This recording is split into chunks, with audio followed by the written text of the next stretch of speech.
now.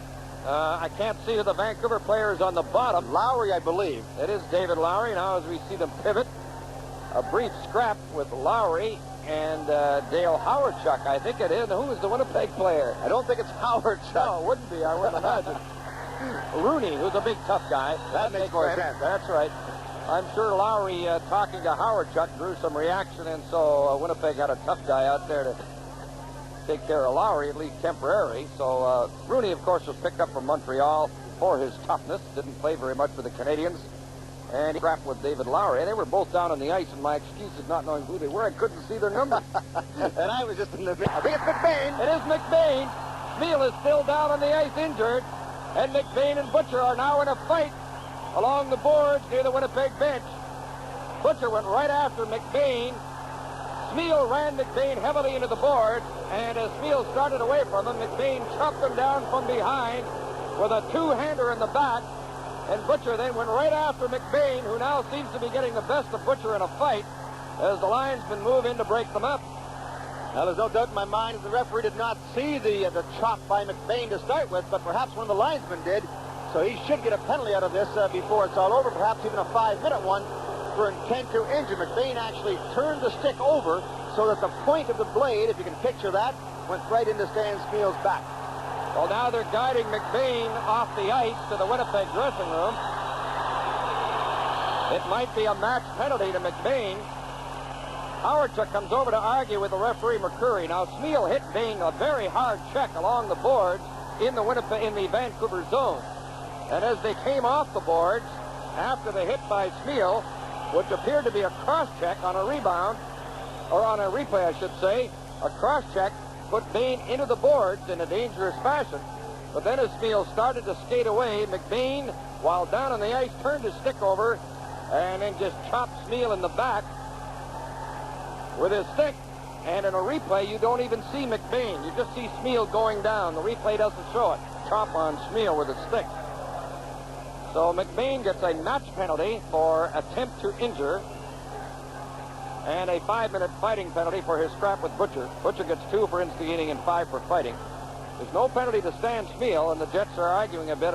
Big Lowry's after Kite, who had chopped down Brent Peterson. Lowry's really in tough against Kite, one of the toughest guys in the league. Lowry is hanging on at close range. Kite trying to get some punches in. Lowry sort of hanging on against the glass against Kite. Brent Peterson is down on the ice injured, with the trainer Larry Ashley out dealing with him as Lowry's trying to deal with Kite.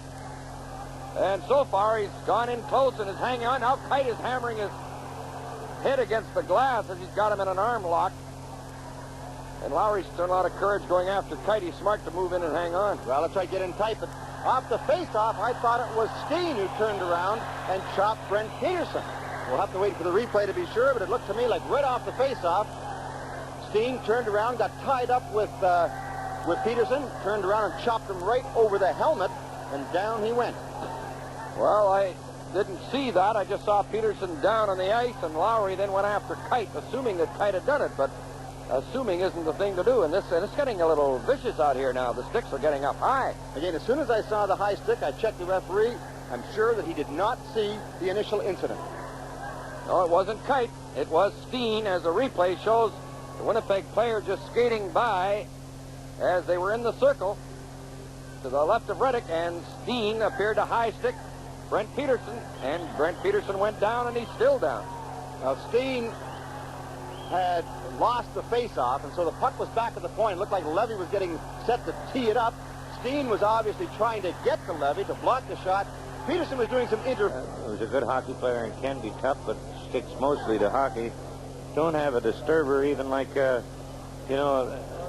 Tiger Williams, who I think is the guy who's turned around the Los Angeles Kings, watching them with the Washington Capitals, and again... Round 2, and it's getting really rough. A knot of players in the Winnipeg zone. It started with Howardchuk and Skriko in an exchange. Now, prior to that, we saw Boschmer and Skriko. So Skriko, obviously a bit of a target as well. Everybody knows that he's been hot lately. Now Bruce throws his gloves off. Carlisle is in a wrestling hold with Bruce. He doesn't want to fight with Bruce. Bruce wants to take on everybody in a blue uniform, and Carlisle just skates away from him, still holding on to his stick and his glove. He got into it with Bruce, but he didn't want to fight. He wants to stay on the ice. And we'll see how referee McCreary handles this one. Well, I'm sure that Carlisle's going to get something out of it as well, because they were kind of fencing with one another at the very start. And it was Bruce, mind you, who dropped the gloves. But they're both heading to the penalty. Have to just fight for fighting's sake. We want every player to stand up for himself if that's what it takes in the moment. But, you know, we haven't got instructions for some guy to go out and grab somebody and smack him around. I mean, we'd like all our players to play physical and take the man, and if they're challenged, then they have to answer the bell. You did mention that Brent had a... We've got Waters with him. Along the boards, it is Waters and Lowry in a fight. So far, not many telling punches. Now, Mill and Cochran are pushing each other around off to the side as Lowry and Waters are being pried apart by the linesman. Lowry seemed to throw a few punches there, but they mostly seemed to bounce off Waters' helmet as Waters had him pinned up against the glass inside the Vancouver blue line. Waters, they say, is a bit of a needler, but he managed to get his back turned a bit to Lowry, get his head far enough away from Lowry's punches. I don't think that the punches did too much damage to score. The Canucks, too, remember it. He takes very few penalties and seldom gets involved in any fisticuffs. He got into a challenge situation here with Bosman. Both were threatening to throw punches with the gloves off to the side and away from the play, but the officials moved in, and Bosman and Peterson are sent on to the dressing rooms. Now, two heavyweights, Richter and Rooney, and the linesmen are watching. Are they going to throw a punch? There it goes, the first punch. Rooney threw it, but Richter now gets in a left hand, and they're standing up in the neutral zone.